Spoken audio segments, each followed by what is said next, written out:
السلام علیکم رحمۃ اللہ وبرکاتہ۔ شروع اللہ کے نام سے جو نہایت مہربان رحم کرنے والا۔ بھائی میں محمد کلیم چاچا، بھائی آج میرے سلسلے کی دوسری کڑی ہے۔ آج میں آپ کو ڈاکٹر نویرہ شیخ صاحبہ، جو بہت بڑی عالمہ بقول لوگوں کے ہے، لیکن اس وقت وہ 30 لاکھ لوگوں کے لیے ایک ظالمہ ہیں، جنہوں نے ایسا ظلم کیا ہے امت پہ کہ امت اپنی موت تک اس غم کو نہیں بھول پائے گی، اور ان کے بعد ان کی اولادیں اس قصے کو یاد رکھیں گی کہ ایک زمانے میں ایک ایسی بھی عالمہ آئی تھی جس نے پوری امت کو لوٹ ڈالا اور صاف کر دیا۔ پوری امت تو نہیں، معاف کیجیے، الفاظ میں غلطی ہو گئی، امت کے ایک طبقے کو۔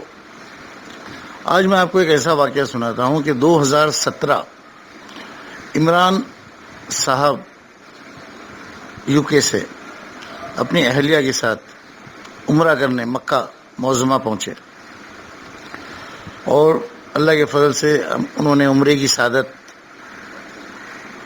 حاصل کر لی۔ اس کے بعد ان کو ایک وہاں حیدرآباد کا ایجنٹ ملا جس کا نام تھا جنید بغدادی۔ اس نے ان صاحب سے دوستی کی، ان سے پوچھا کہ کہاں سے تعلق ہے۔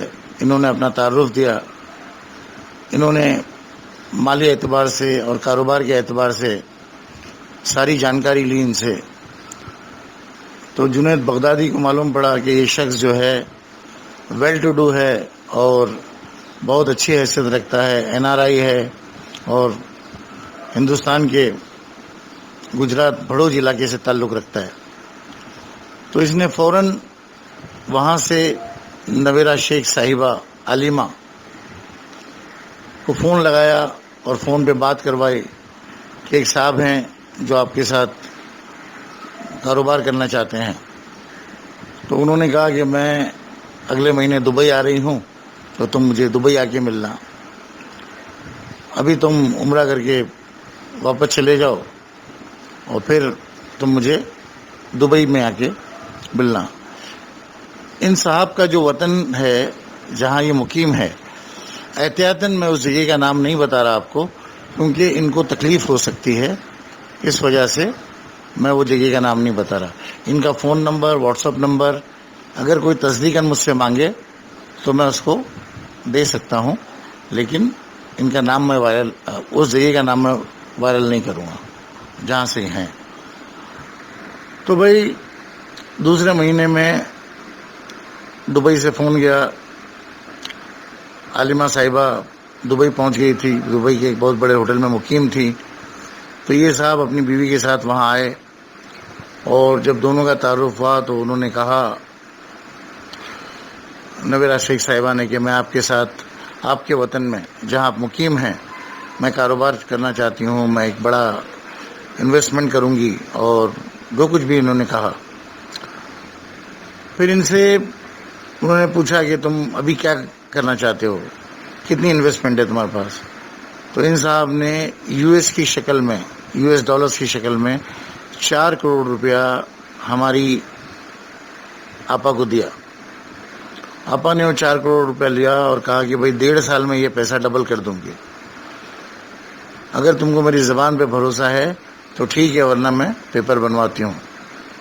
یہ صاحب اور ان کی بیوی متاثر تھے، کہا کہ نہیں آپا، آپ اتنا بڑا کاروبار کر رہی ہیں اور امت کی اتنی خیر خواہ ہیں، تو ہم کو کاروبار کی ڈاکومنٹ کی ضرورت نہیں ہے۔